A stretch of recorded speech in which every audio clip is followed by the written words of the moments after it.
Hi, everyone. In this episode, we'll learn how you can manage the risk of cross border external investigations. I'm your host, Bill Coffin, and this is the Ethicast.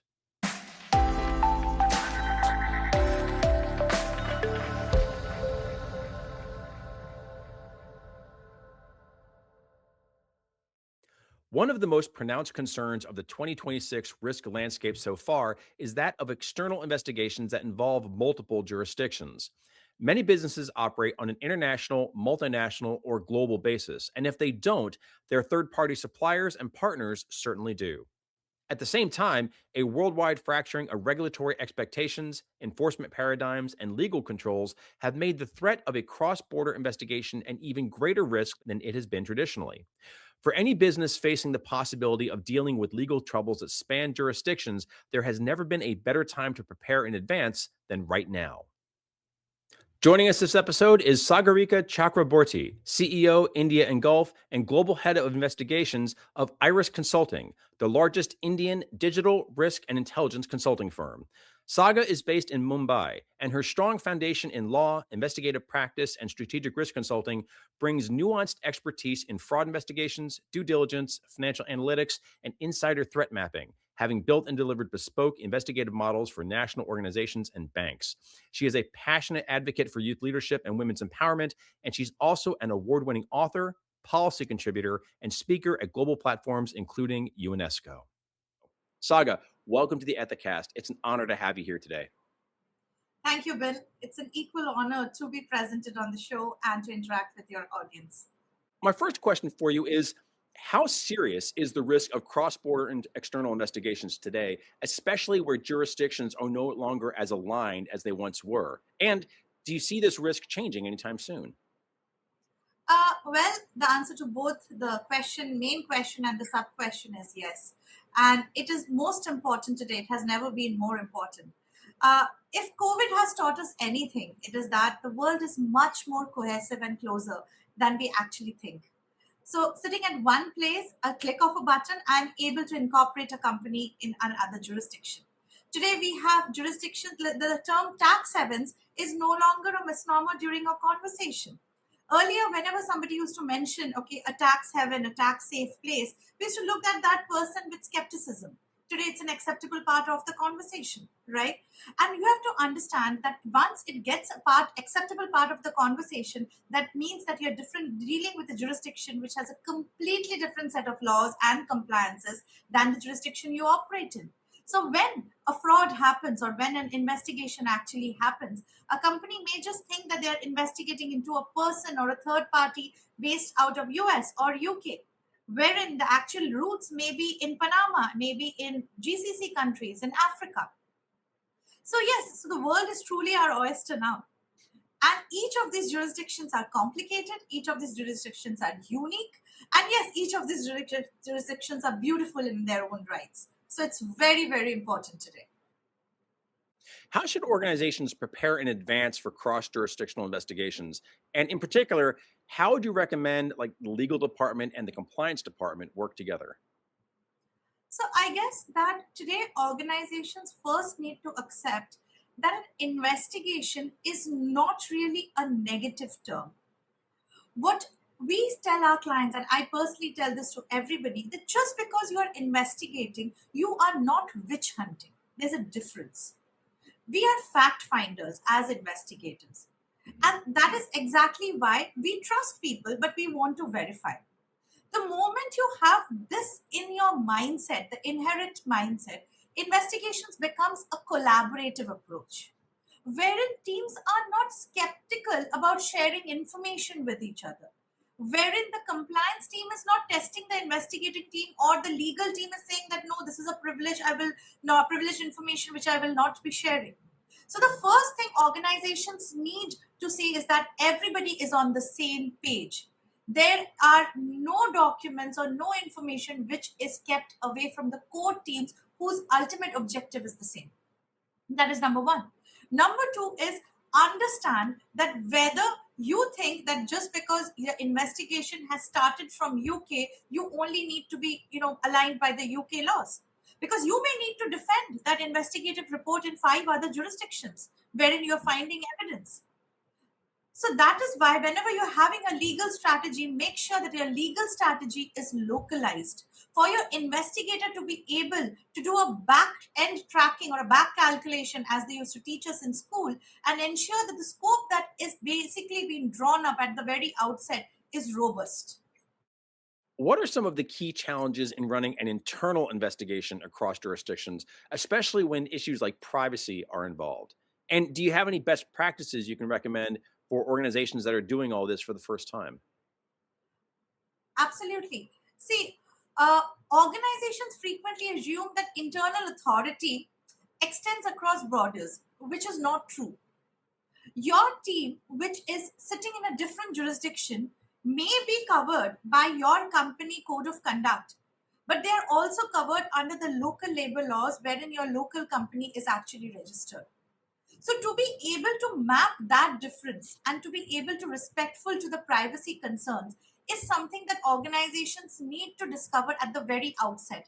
It cannot be that once you have done an investigation, completely oblivious of the local culture and the local norms, and then when it backfires, you come back and you come and say, oh, we did not know about it, or try to enforce that this is the HQ rule.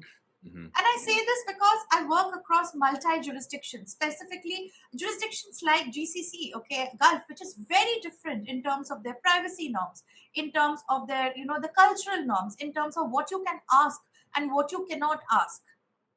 So in such jurisdictions, you have to be globalized in your outlook, but localized in your actual approach and your delivery. Majority of the investigators face an hurdle because just because they find a particular document or an information in one jurisdiction, they expect that document or that information trail to be available in the other jurisdiction, which is Yeah. not the case. You may have a UK company's house, okay? You may have a Delaware state kind of a registry or a Ministry of Corporate Affairs in India or an Accra in Singapore, wherein you can get documents, but come to Dubai, okay, like they say, come to Dubai, Habibi, and yes, there are no public records which are Mhm. available. You have to rely on human int. So majority of the organizations, when running internal investigations, they think that it needs to run as per the HQ norms or wherever the compliance team or the legal team actually is sitting. The best practices is to draw up that which are the jurisdictions that you are dealing with, number one, and more importantly, where you can do what. Third is that there is no harm, even if you are running an internal investigation in jurisdictions where you don't have capability, resources, or even an idea, to have an external investigator or an external support firm to actually step in and be your on ground partners. Mm. Because that is the best legal defense that you will have, that you hired an expert to guide you. How can organizations balance legal privilege with transparency when regulators across jurisdictions might expect different levels of disclosure?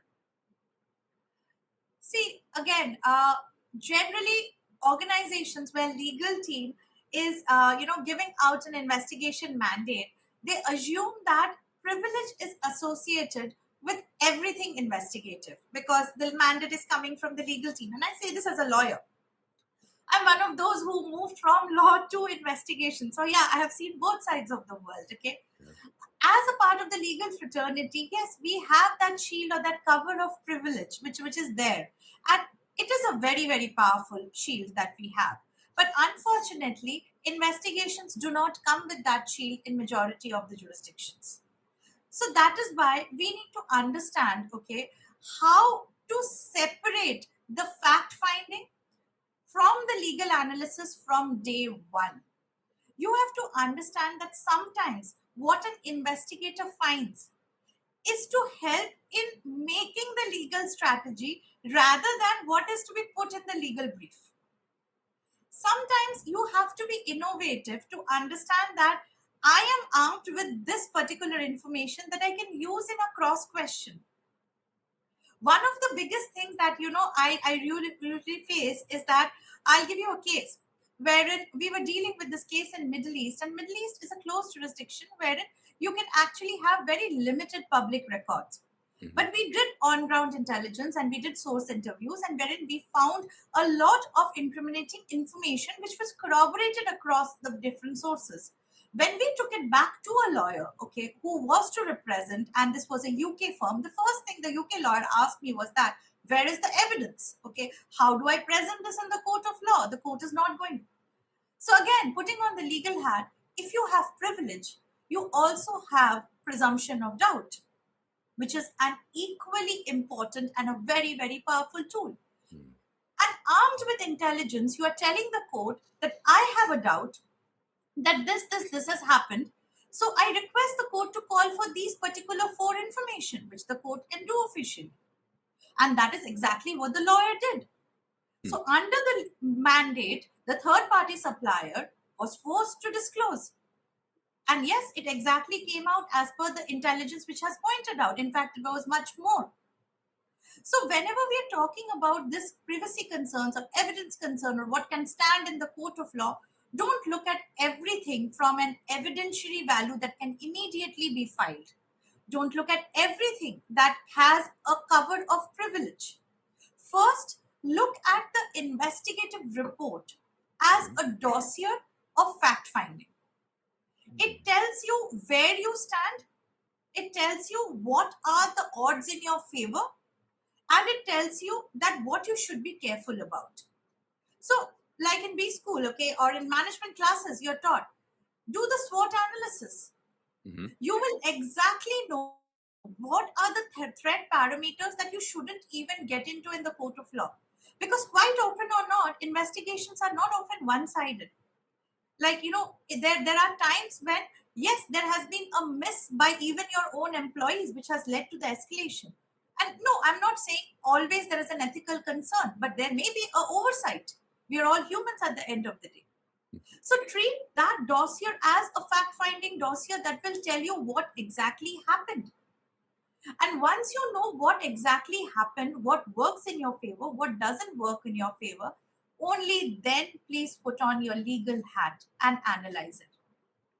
And when you're doing that, analyze it for principles, analyze it for evidence, and also analyze it for an act of curiosity that you can present to the court to seek for further information. What mistakes do boards and senior leaders commonly make when overseeing cross border investigations? Well, actually, I'm going to tell about two which may sound to be completely complimenting, but it just sounds complimenting. The first thing is that the assumption that it is a local issue. Hmm. But when detected, not treating it as a local issue to be treated as a local norm, as per the local norms. So there's a difference. First is that if you assume that it has only happened in that one team, it has only happened with that one third party vendor, or it has only happened with that jurisdiction or that employee, you are actually trying to minimize the problem. You're trying to oversimplify the problem. Quite often or not, it is not really restricted to a single resource or a single error. A large quanta of fraud actually takes years to plan, or a different level of motivation, or a different group coming together. Because there's a, like, as they say in fraudster psychology, there is a self justification theory that plays in the fraudster's head, Hmm. that as per him, he's completely justified in doing what he has done. So, in order to be pulling off that particular heist, for the lack of any other word, he has convinced himself. Hmm. And rarely is it a lone wolf show. Hmm. So don't consider it to be a small issue that is restricted locally. However, once you have detected it, please don't treat it, if you have treated it, say in US, the same way that you would treat it in UK, the same way you will treat it in India. No, every jurisdiction has a different way of treating. Like Hmm. when you are going to open a new business, right, you will check for the ease of doing business norms, you will check for what are the local compliances. Then why not during risk mitigation? Why not during planning your investigations? So you have to treat as per the local jurisdiction, because you need to know what sort of cases the legal system takes more time to deal it. Just because over there, okay, an attachment order or a recovery case makes made sense because in jurisdiction A, it is time bound. Like say, if you go to Netherlands, okay, or you go to up North Europe, there is a time bound thing. The court needs to give a judgment. In India, there is no time bound. You can take deferments. There are cases that go on for 2 years. So just because it worked in one jurisdiction does not mean that the same action will work in a different jurisdiction. So quite often or not, boards actually face to overshoot that. The last one, which is that we assume that we are legally covered by what our legal team in house sitting in the headquarters tells us.